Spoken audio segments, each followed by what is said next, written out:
This is a segment for listener questions. Whoop, I whoop. think you've got a few. Whoop, whoop. Listen to questions. Whoop, whoop. Let's do it. All Let's right. do it.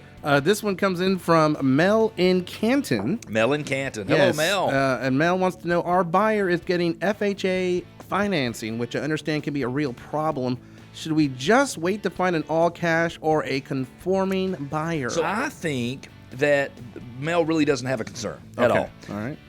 So the short answer is really FHA loans are not a problem. So FHA loans are for people who need, in a lot of cases, for people who either need to pay a little bit less down. You can pay as little as 3.5% down on an FHA loan. It's 5% on a conventional loan, although on a conventional loan you can pay as little as 3% down if you're a first-time home buyer. You haven't owned a home in the last 3 years. With an FHA loan, it comes with an additional inspection. And so I think people used to be worried that, number one, an FHA borrower or buyer was not as good of a quality of a borrower or a buyer as a conventional or a conforming. They look at FHA loans and they say, well, wait a minute. So Alfie's coming to the table. He's getting an FHA loan, which means he needs a little help, more help getting the loan.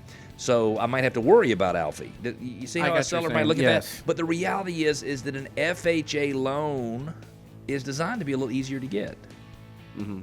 It's designed to promote home ownership. It's loans that are insured by the Department of Housing and Urban Development of the United States of America. Right. It's designed to promote home ownership. The second part of that equation we talked about was people being worried that the FHA inspection would cause problems. And so when an FHA appraiser comes out, they'll do an additional inspection. All right. So the FHA appraiser is going to take a look at the home and see if there are any deficiencies that need to be brought up to standards. And who would hire this person?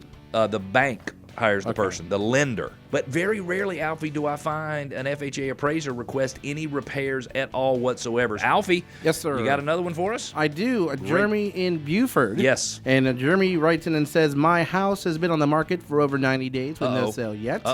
My agent isn't helping me figure out what to do or to change. Should I have to do this myself? So this is the answer, by the way, is absolutely positively not. You should not have to make your own decisions if you've hired a real estate agent. It's very difficult for me to answer and give specifics about Jeremy's problem because I don't know the address of Jeremy's home. If your home has been on the market, regardless of the price, for more than 90 days, the odds are something is wrong.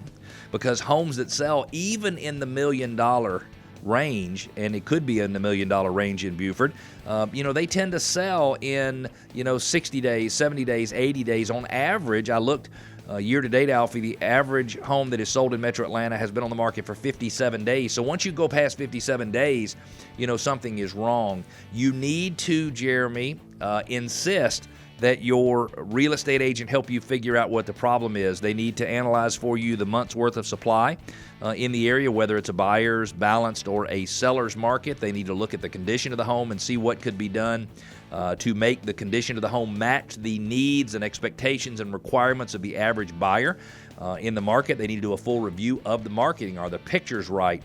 Do you need three-dimensional interior tours of the home? Should you have some drone video? Do you need all of that kind of stuff? Because depending upon the price range, Jeremy, sometimes you just got to get real flippin' serious about getting a home sold.